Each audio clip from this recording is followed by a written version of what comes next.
let me ask you more on the guru front. You've okay. Let's start with somebody that you've covered that I think you've covered a lot, and I'm really embarrassed to not know much about him. I think this is like old school Coffeezilla. You've been through stages, I've okay? been through stages and phases. True. So a character named Dan Locke. Yeah. Uh, who is he? You've exposed him for cult like human and his cult like practices. Who is he? What has he done? So Dan Locke is he's gone through a number of iterations, but he was kind of this like sales trainer guy who really made a hard push into what he called high ticket sales. And he was telling people that they could kind of escape the 9 to 5 rat race if they just learn high ticket sales and they can have the life of their dreams. Basically, it's like, I'll teach you to sell, but I'll teach you to ask. Like, not only will I teach you to sell you that pen, but I'll teach you to sell it for $50,000 instead of $1, right? So I talked to a lot of the people who had taken this course because it was pretty expensive. I think it was like $2,500 or $1,000. And mind you, the people who are taking it are like teachers and like people who don't have a lot of money. And then you take the course and immediately you find out, okay, well, there's an upsell. At the end of the course, you're not ready. You need to go from like high ticket closer, which is one of the products, to inner circle or like the level up, right? And all of these courses are structured like this. So they spend a tremendous amount on Google ads to get people in the door, promising the dream. And then once you're in, you're actually not done being like the product. You're actually in this system that tries to upsell you again and again and again and again. And eventually you're paying monthly and you're getting more and more. You're constantly paying for access to Dan Locke's wisdom and like ideas. And fundamentally, this sales system wasn't working for people. I mean, I talked to like, for example, a teacher who put in like $25,000, was in debt at one point and has nothing to show for it. I know. And it was sort of these tactics of pressuring. And then anytime anyone would complain, he would try to silence them. So I heard from like, funny enough, this lady was a teacher as well. She put together a Facebook group basically saying, I think this guy's a scam. His course didn't work. It's not working for a lot of people. Because fundamentally, the promise of turning someone from a non-salesman into a person who's making 6 figures selling is not an easy thing to do. It's not just a matter of just like, take my course. But anyways, it wasn't working. She created a Facebook group about it and he like sues her and was like legally pressuring her to stop doing that. And I realized like somebody has to speak out about this and everyone who is getting silenced. So I was like, I'm going to use my platform to raise awareness to this. And people came out of the woodwork. I mean, saying that this guy defrauded me or he scammed me. And I want to just really quickly take a beat to explain why get rich quick schemes are different than, let's say, selling a water bottle and saying it's the greatest water bottle ever, right? Because sometimes people wonder, they go like, well, doesn't like Nissan say their car is going to make you happy and then it doesn't make you happy? Like, why is that different from the kind of advertising of a get rich quick course? I mean, both of them are sort of promising things that aren't true. But you get something, you take some kind of a training, isn't it the same thing? No. Here's why. There's this concept in economics called elastic demand and inelastic demand. What it essentially means is that if I raise the value of this water bottle, there's a point at which you're just going to be like, no, it doesn't make any sense, right? But there are areas in our lives where we have desperation around them that can get deeply predatory very quickly because there's no elasticity around their demand. For example, your health. If you get cancer and I have the pill that will solve it, or at least let's say I have a sugar pill here, but if I can convince you that this pill will solve your cancer or treat your cancer, you will pay any amount of money you have on this earth to get this pill.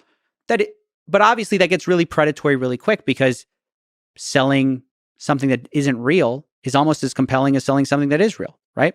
So this happens in the get rich quick space too. There's any amount of money you would pay to make a lot more money, right? So these products have inelastic demand. That's why you see what is essentially a few webinars getting sold for $2,500. Courses that literally have identical videos on YouTube, like very similar course curriculums that are selling for such extravagant amounts of money.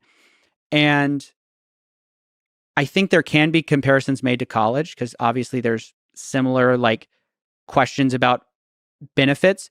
But in this case, there's not even statistics available that even shows the average person gets something out of it. Yeah.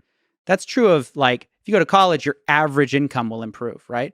That's the justification there. There's none of that. There's no case studies. There's nothing backing their extravagant claims of you're going to make all this money, you're going to make all this wealth. Instead, they're just, as we said before, they're selling you a dream. So that's why I find all those like types of get rich quick schemes so problematic. And that's why I've railed against them for significant amount of time. What have you learned from exposing some of the things that Dan Lok is doing? What have you learned about human nature and fraudsters and gurus and so on? That's a great question. So I think one of them is that there's this systemic problem that the phrase "there's a sucker born every minute" is very true. There is no end to the people who will fall for something like this. And the problem is because there's just no end to need and want and just lack. I mean, it's easy to, on the one hand, criticize people's greed, but a lot of times you have to put yourself in their shoes. If you're at a dead end job, you have nothing going for you. You don't have the money to go to college. You don't want to get in debt, fair play. Where do you go, right? As you said, there's somebody who's there saying they believe in you. They believe you can make six figures. You know, you're going to believe in that. And so I really felt like it made a lot more sense to tackle it from the other side, from the side of people that can stop, that can basically be exposed and basically be, have sort of like a negative put on their work. I mean, they're largely going under the radar. So I kind of felt like, you know, do you want to educate do you want to like blame it on the victims and say, you should have known better, you should have done this, you should stop? But there's no end to that. Or do you go after the grifters themselves? And so that's what I realized. I realized like that's the tactic that I went with. And it's tough because it's a little like legally risky to do that. But yeah, you just kind of got to be smart about it, I guess. So your platform has gotten really big. So there's some responsibility to that. Weirdly big, yeah. Yeah. Let's say because like only a year ago it was like a lot smaller, and then it's hard to make that adjustment, you know, because like to me it's just it's the same show I've been doing. So how do you avoid becoming a guru yourself or your ego growing? In there's different trajectories it could take. One of which is you can start seeing everybody as a scammer and only you can reveal it. And like you have a audience of people who love seeing the epic Coffeezilla grilling. Sure. And you can destroy everyone. And that power now is getting to your head. How do you avoid that? Well, I mean, this is like less optically obvious. I think the main way is like my circle of friends doesn't care about any of that. Like, my wife doesn't care. The people whose opinion I value has no relation to like a subscriber metric or anything like that. I think that's like tangibly the most important thing, to just staying grounded. As far as like becoming a guru, I just don't have anything to like sell. I mean, I'm not interested in teaching people finance. I'm not interested in teaching people, I'm not interested in selling a course.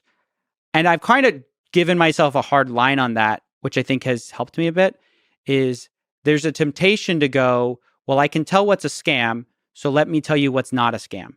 And a lot of people have offered a lot of money to do that and basically be like, hey, I have such and such legitimate product, come be like an endorser. And I just don't do that because I think it undermines a lot of what I do. Is if you get like, if you're taking money in on the side to say this is legit and you're saying this isn't legit, that's a huge conflict of interest. So I think it's about managing conflicts of interest and keeping people around me that are grounded. And also I think, my only interest really is just like make cool stuff. And I guess I'll do that until people stop watching. So